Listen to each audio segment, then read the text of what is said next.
In this video, we'll discuss the story. Occurring in England in 2011, 17-year-old Emily Longle was full of hope and had a bright future awaiting her, but unfortunately all her plans collapsed. This case caused a great resonance not only because of the death of a young woman, but also because of how events unfolded after her death.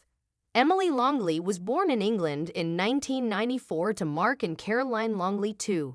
Years later, her parents had another child, Emily's younger sister Hannah. From early childhood, the girls were very close to each other. They lived in a loving and caring family. When Emily was 9 and Hannah was 7, the family moved to New Zealand. Auckland became their new home when Emily fell in with the wrong crowd after immigrating to New Zealand. Her middle-class parents sent her back to the UK to start a new life with her grandparents. In 2010, Emily flew to England to study at Brockenhurst College. She wanted to get a business degree and dreamed of becoming a model in England. She lived at her grandparents' house in Bournemouth, adjacent to Poole. In the west is a town in the county of Dorset, a popular resort on the English Channel coast. When Emily moved to England, her sister Hannah was still at school and her parents Mark and Caroline divorced, but maintained a friendly relationship. Emily was a beautiful young woman who attracted much attention. One day she met 20-year-old Elliot Turner. He made quite an impression on her. Gradually, their communication grew into a romantic relationship. In April 2011, Emily returned to New Zealand to visit her family, whom she had not seen for about 6 months. Her father met her at the airport. She ran up to him and hugged him tightly, saying she missed him very much. Emily had a very close relationship with her father, who loved her madly and missed her smile, laughter, and dirty jokes. The following day, the whole family went to Emily's favorite pizzeria. She told her parents that apart from studying in college, she was engaged in modeling and made some incredible friends. She also mentioned the man she was dating, 20-year-old Elliot Turner. They had only been dating for a few months, and it seemed to her that she was too young for something serious. "I think I'm going to end it when I go back," she said. Emily spent the next few weeks hanging out with friends and family. She had a wonderful time. No one suspected they would soon lose her. When Emily's flight started boarding, it was hard for her to say goodbye to her family. However, Emily promised she would be back in 5 months. She wanted to see the matches of the Rugby World Cup, which was to begin on September 9th. While texting with her father a few days later, Emily informed him about breaking up with Elliot, but she did not go into details. Elliot behaved strangely after seeing the photos of Emily that she posted on social networks while in New Zealand. There were guys in these photos, and Elliot was very jealous. The son of a wealthy jeweler, Elliot Turner, was 20 years old, and his life seemed carefree. Turner was well known in the local bar and club scene in the Bournemouth and Poole areas, and was part of a gang of wealthy young men called the Firm. Called by his friends all talk Turner because of his boasting. He met Emily in December 2010. The couple enjoyed the high life at the resort and often had fun until late at night, but Turner, who had a history of obsession with women, soon showed signs of jealousy. As a result, their relationship quickly escalated into violent arguments. Some people described him as a person displaying a threatening, aggressive, violent, controlling, and possessive nature. In January 2008, when he was 16, he received a harassment warning letter from the police telling him not to contact his ex-girlfriend after he bombarded her with text messages and emails because she broke up with him. Turner loved being at the center of attention. He didn't need to work for a living. His parents gave him everything he needed. Elliot skillfully manipulated people, including his parents.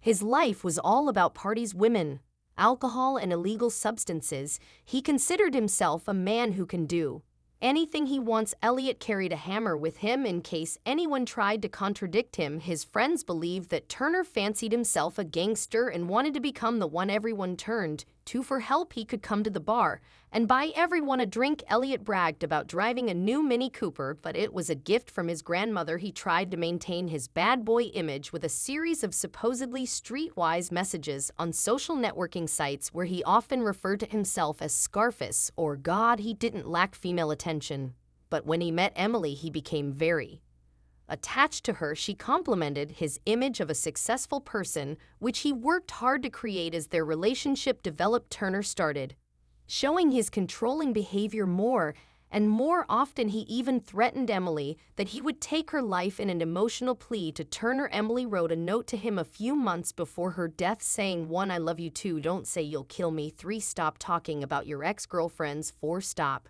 being so constantly aggressive. Be more cool, cause that is so much more hot, and you make me scared cause you're so intimidating. When Turner began to show his true face and when his controlling behavior started to go beyond all reasonable limits, Emily realized that he was not the person she wanted to be with. However, people like Turner don't understand rejection. On the evening of May 6, 2011, Emily was with friends in one of the entertainment venues. Surveillance cameras captured how she came to a nightclub with her friends that evening. Turner read her Facebook messages and discovered that Emily was dating another man. It pissed him off. He came to the club and started arguing with Emily. This whole story ended with the girl throwing her drink in his face. Turner verbally abused her and threatened her with violence. He didn't like Emily's outfit. He thought it was too revealing. He dismissed the fact that Emily had broken up with him. The man wasn't going to let her go. Elliot ruined her evening, so she decided to leave. Yet her ex-boyfriend followed her. His friends heard him say, I will kill her. I will go to prison for it and still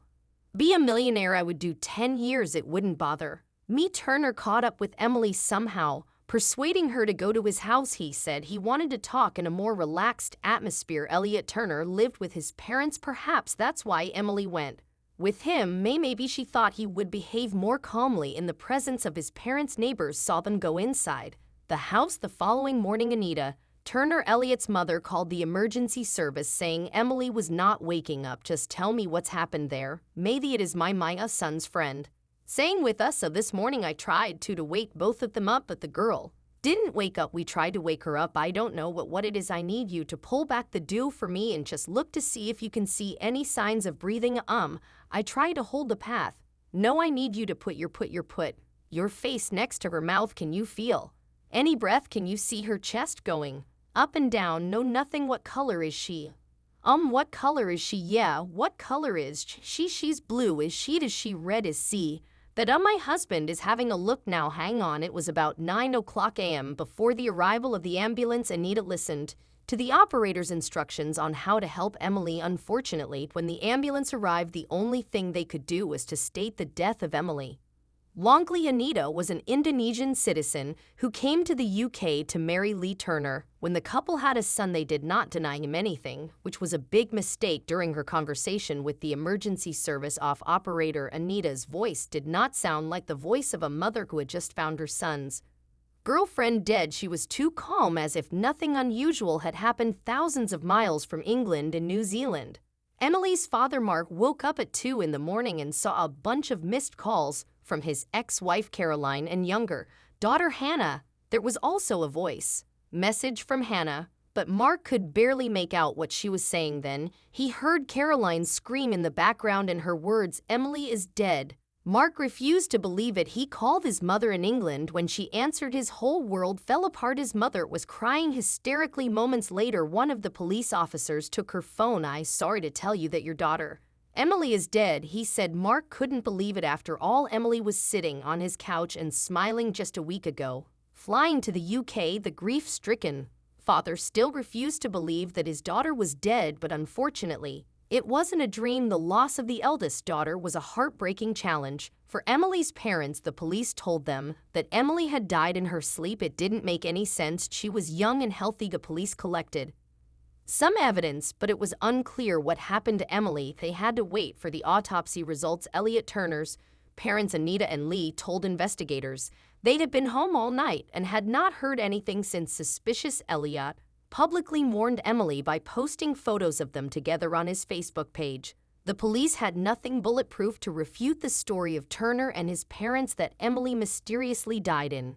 her sleep. During the investigation of any death, the main factor is to determine the cause of it. When investigators discover the cause of the victim's death, they understand what they are dealing with and how to conduct an investigation. While waiting for the autopsy results, the investigators found out that a few days before her death, Emily had posted something strange on her Facebook page. I have a stalker, she added. Someone just called me and I was like, who's this? And they were like, you don't know me, but I know everything about you. And I was like, how did you get my number? And he was like, I'll tell you when I see you and kept asking me out so. I hung up and they won't stop calling.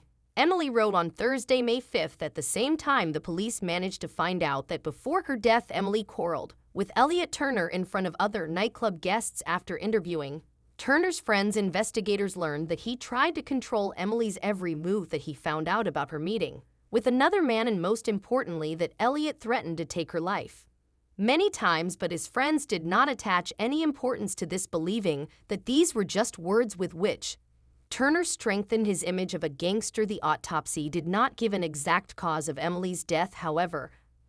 Experts mentioned it could be strangulation, and one of them said the physical findings are entirely consistent with pressure being applied to the neck. Investigators believe that one of the Turner family members could be involved in Emily's death, so they decided to install listening devices in their house. The police were hoping to find out if they were hiding anything, and they were right to do that. Lot to destroy. Get right to destroy.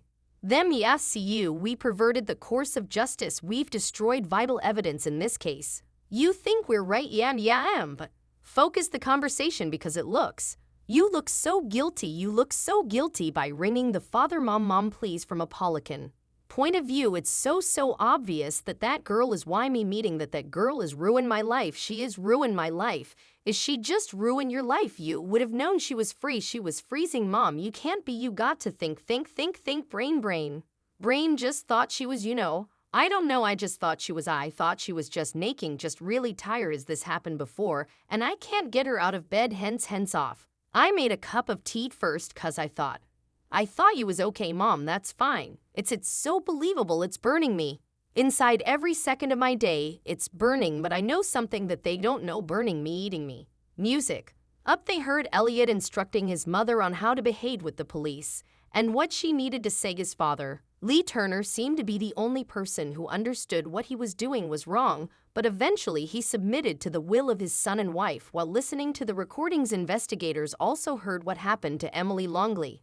Elliot Turner admitted that he caused her death. They arrested Elliot Turner a week after Emily's death. He, of course, denied his guilt. His lawyers tried to challenge the authenticity of those audio recordings. However, having studied all aspects of this case, the judge allowed the prosecution to use the recordings as evidence. Not knowing the police were listening, Elliot admitted that he felt angry every day and that no one had ever pissed him off as much as Emily. During the trial in May 2012, his lawyer stated that their client acted in self-defense. Elliot Turner said that the quarrel in his bedroom turned violent and he had to grab Emily by the neck. He said he didn't strangle her, he just found her dead in his bed. The next morning, during the second day of the trial, Turner told the court that he was disgusted by his actions that night. Allegedly, after finding Emily dead, he wrote a letter to his mother saying how ashamed he was and that he was leaving for Spain. One can assume Elliot Turner was going to leave the country on the day of Emily's death, but changed his mind for some reason. When the police arrived at Turner's home after the 999 call,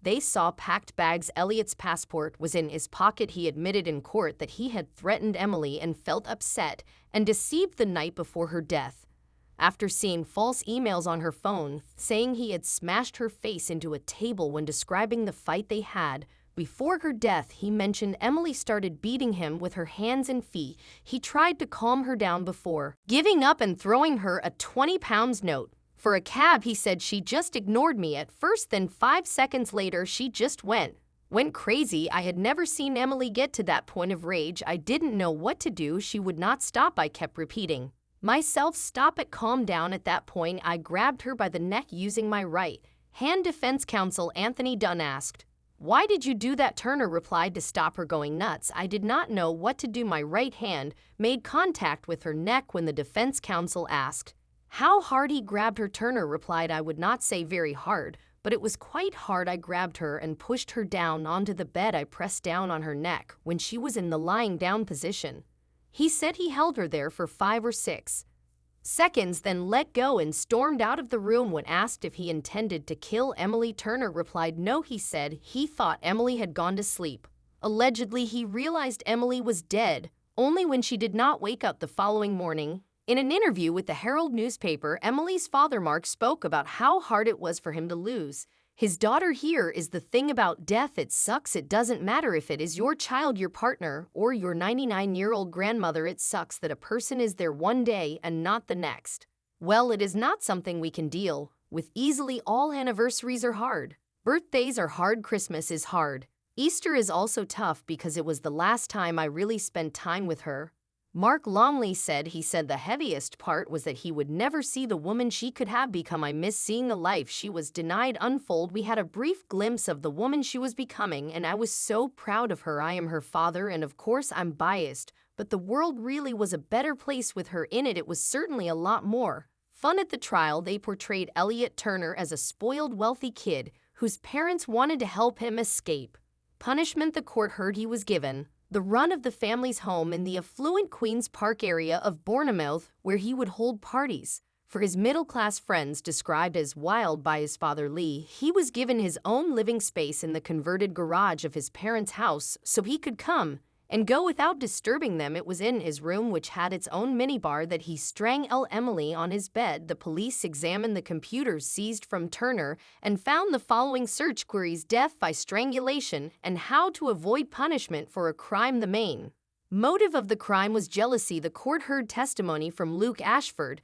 who spent the night with Emily. As already mentioned, Elliot Turner found out about it even while in custody. Turner boasted that the jury would believe his twisted story that Emily had attacked him and he had acted in self-defense when he strangled her in a fit of jealousy. In letters from his prison cell to his friends, he said he would soon drive a new Range Rover and move to Spain. He planned to sell the rights to his story and live a fashionable life. However, the jury quickly shattered his illusions when they found him guilty on May 22, 2012. The court sentenced Elliot Turner to life in prison with a minimum term of 16 years. Announcing the verdict, Mrs. Justice Does described Turner as a man of striking arrogance. She said Emily was a lovely, kind, fun-loving girl who brought a ray of sunshine to those she touched. That light has been extinguished suddenly and needlessly by you. You did not love her. She was just a trophy. The relationship, if it can be called that, was all about you. It was about control. Control you carried out using aggression and threats. You can put away thoughts of champagne, Bentley, and girls and concentrate on the reason you are serving a life sentence. Mrs. Justice Does also sentenced Turner to 9 months to run concurrently for perverting the course of justice. But Elliot Turner wasn't the only person on trial. His parents, Anita and Lee, whom Turner used for cash to fund his lavish partying, loved their son so much they tried to cover his crime. Lee destroyed Turner's confession letter, and Anita took the jacket from the bedroom where the letter allegedly was. His mother even postponed calling an ambulance so her son could cover his tracks and let the family come up with a convincing story for the police. When asked why she did not call an ambulance, Anita Turner replied that she did not believe Emily was dead. Under cross-examination, they asked her if she thought Emily had ruined her son's life. After a pause of 6 seconds, she replied, "No." In the recording, Lee asked Anita whether they had done the right thing. "We've done the right thing," Anita replied. Both 51-year-old Anita Turner and 54-year-old Lee Turner were found guilty of perverting the course of justice and sentenced to 27 months in prison. Mrs.